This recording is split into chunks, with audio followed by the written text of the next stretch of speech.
All right, so here's my problem. F of x equals -3 times x minus 2 squared plus 5. Again, you should be thinking to yourself, if I look at this function, which form is it in? Well, I noticed that this one is not in descending order.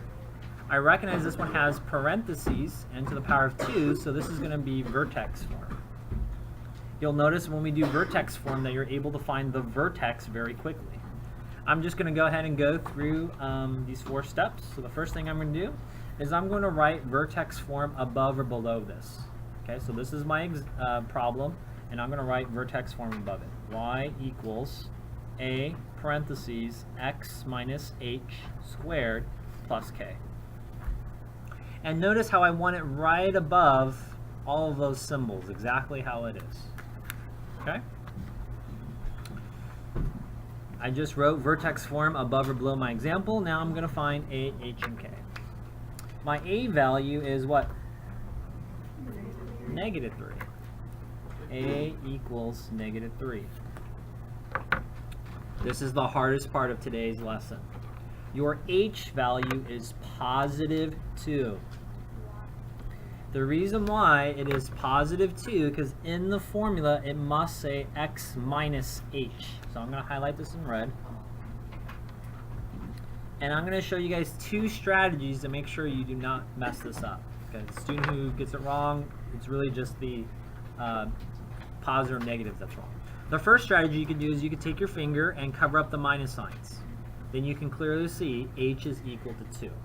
Okay. A second quick thing you can do is just take your eraser and cover it up like that. And you can actually see h is equal to 2. Sounds silly, but it works. And the last thing is that your k value is 5.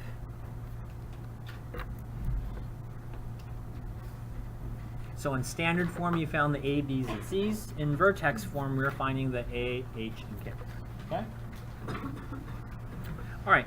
Now, these letters, A, H, and K, will actually tell us some information. Our A value tells us how it opens. It's negative. So how do you think it's going to open? Down. Down. Okay, got that. Let's talk about the vertex. The vertex is HK. H, comma, K. So what order pair do you think that is? 2, 5. Okay, you can write that. This is your vertex. And the axis of symmetry, we took just our notes, is x is equal to what letter? It's going to be h. So my axis of symmetry is going to be x is equal to 2. Okay. So I have 3 clues here. Down, vertex, and x equals 2. Okay, let's graph it. Using your straight edge, let's draw a coordinate plane.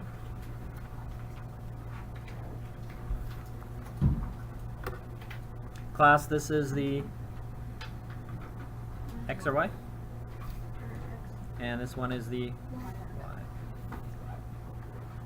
Let's get my vertex.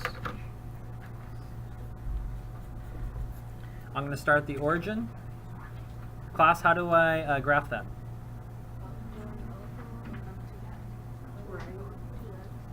Remember, this is the x coordinates, alphabetical order. So which direction am I going to go? So x-axis is either left or right. This is positive, so which direction? Right 2. Let's go ahead and just mark x equals 2 right there.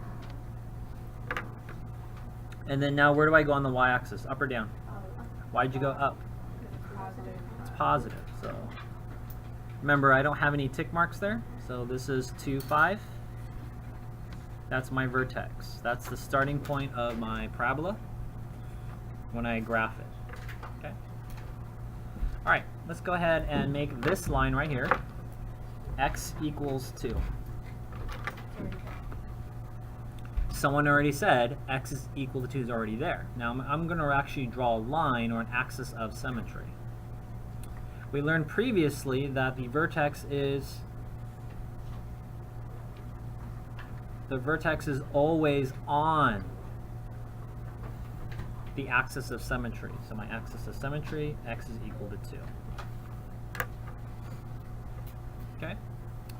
And lastly, I'm going to show you guys how to graph down. I think I showed you guys this trick before. I'm only going to draw one side of my parabola, half of a U.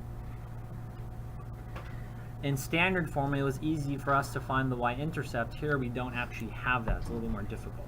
Take your paper, try to fold it on the red line.